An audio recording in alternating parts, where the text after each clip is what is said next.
You know, I began with the boys because I knew that I was making a film about childhood and friendship, and it would all begin and end with that pair. But I also knew that I didn't need to find like a needle in a haystack. It wasn't like I was trying to find Judy Garland for Wizard of Oz. I needed to find two kids that you would remember. And Theo Taplitz, who plays Jake, came through an audition. When he sent the tape in, I looked at it and I felt like I was watching a documentary about this character. It was so authentic. And Michael Barbieri, who's a real New York kid, we had an open call here, and he just appeared with his dad. He had seen a listing on a bulletin board at his acting school, and he was such a New Yorker. You know, he has the history in his accent and his voice, and he was so exciting to watch that I felt like, as I said, I knew these kids would be memorable. I also knew they were very different. One was like out of a Bresson film, and the other was out of Scorsese. They were opposites in a good way.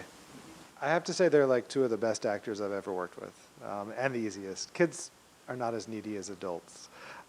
So it was the challenges were just to finish before it was their bedtime and things like that, and to figure out how to let them be themselves while at the same time we had a script and we had a story that we were telling, and just try to make sure that I let them free enough in the movie that you could feel that particular energy of kids that is so cinematic. You know, I'm a 50-year-old middle-aged man. I have 75-year-old, 80-year-old parents. I have 4-year-old kids. I'm very aware of being somewhere in the middle. And so both with this film and Love is Strange previously, I'm interested in those dynamics between generations. So I also wanted to make a movie that was about childhood, but from a very mature perspective. At the same time, I felt if I did that well, it's a movie that kids and adults could enjoy and connect to. For me as a father of kids who I'm beginning to take to the movies, I wish there were more films, I guess, like this, or like films like Kes or 400 Blows or Red Balloon, or all the films that made me, in a way, love the movies.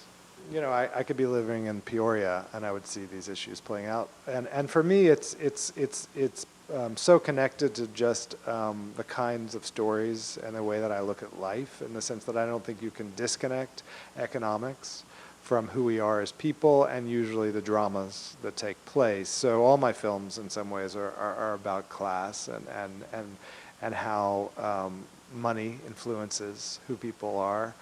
I also think a lot of the books that I've loved in my life, specifically if I think of Henry James or Edith Wharton, both New York novelists that I've learned so much from, they understand that you can't disconnect those characters from exactly what kind of property and land and work they do.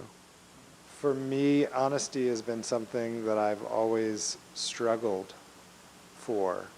And in much of my life, I feel I didn't attain in any way, shape, or form, and that was in a way the subject of my previous films, the difficulty of being honest within intimate relationships. In the last 10 years of my life, that's changed, and I feel like you get what you pay for, and I am who I am, and all those kind of things, and so there's a kind of more directness about who I am and how I connect to people. So the central relationships in Love is Strange and Little Men are quite successful. You know, and it's really those couples facing the world. So I guess I hope my films are they're realistic and empathetic, as you say, but also they're about the struggles all of us have in being those things. I think in this movie you really think about Greg Kinnear. And Greg Kinnear is to me, he's another little man in the film, besides the two boys. And then he's trying to figure out how to be an adult and how to be a father. And he's having a hard time saying what he feels. Eventually, that changes in the movie. And that's kind of the growth that takes place.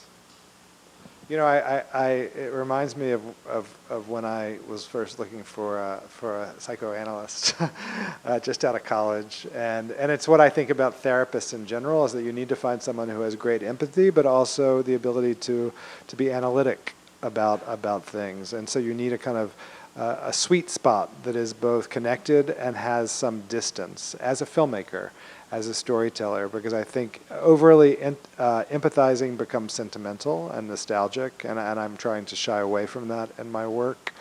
In this case with Little Men, you have a battle between two families who are both trying to hold on to what they have, and we made a pretty specific decision as writers that the rich characters would not be too rich and the poor characters would not be too poor, and in fact they're both very similarly educated as people, and so what that creates is a kind of moral suspense.